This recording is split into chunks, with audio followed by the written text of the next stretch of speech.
আজকেও আকাশের অবস্থা দেখো বন্ধুরা, কেমন মেঘ, মানে ওই যে কাক এসে কাকা করছে।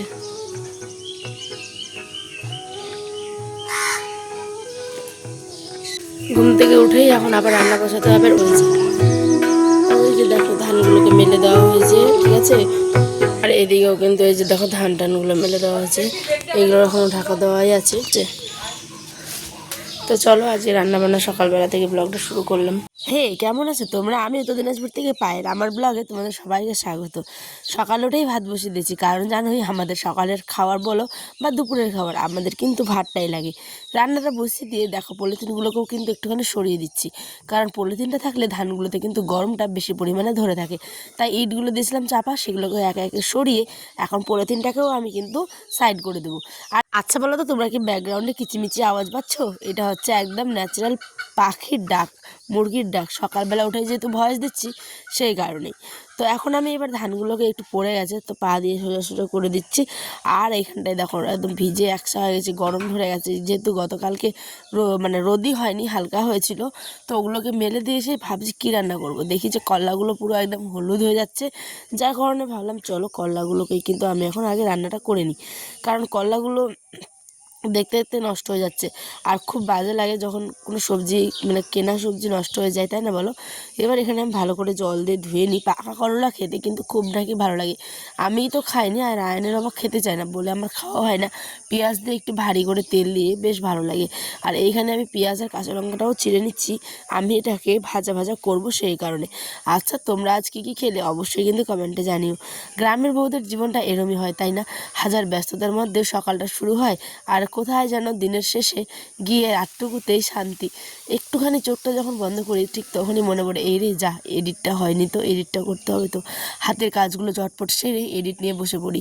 হাজার মানুষের হাজার কথা ইগনোর করে, সমস্ত নেগেটিভ জিনিসকে বাদ দিয়ে দিন শেষে আবার এডিট কিন্তু করতে হয়। যেমন গতকালকে তোমাদের আমি ব্লগ দিতে পারিনি, আমার কিছু প্রবলেমের কারণে বলতে পারো। আমার একদম মন ভালো ছিল না, কোনো কিছু ভালো লাগছিল না, তো যেই কারণে আমি কিন্তু ব্লগ এডিট করতেই পারিনি। তারপরে আজ সকালেই ভোরে উঠেই, এখন বাজে কটা বলো তো? এখন বাজে 6টা 6, এখন ভয়েস দিচ্ছি 5টা থেকে উঠে এডিট করছি। তো বুঝতে পারছো কেমন অবস্থায় আছি এখন। সরি। এখন আমাদের এত কাজের চাপ, এই যে ফসলগুলো এসেছে মাঠ থেকে, আর ক্ষণে রোদ তো ক্ষণে বৃষ্টি। বেটিকে কাজে নেওয়া হয়েছে, আয়নের বাবা তো থাকতে পারে না।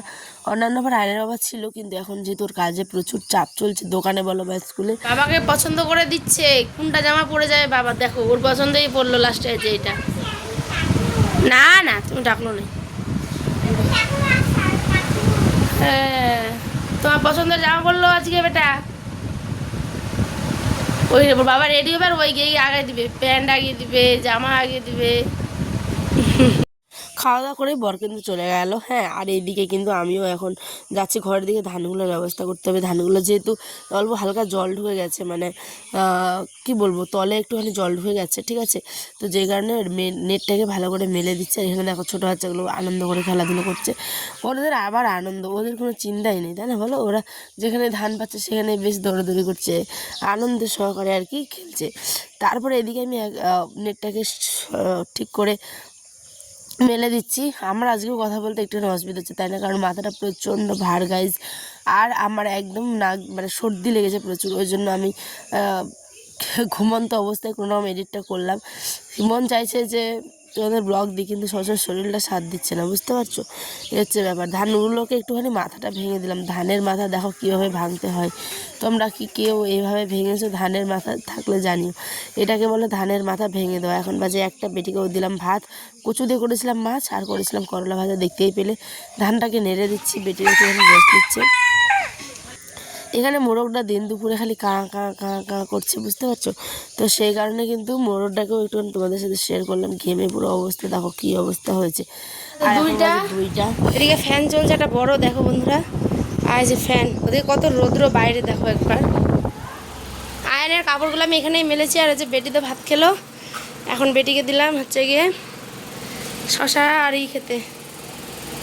আর এইখানটায় দেখো রৌদ্র কত, আর যে এগুলো সব ধান ধান ধান ধান ধান।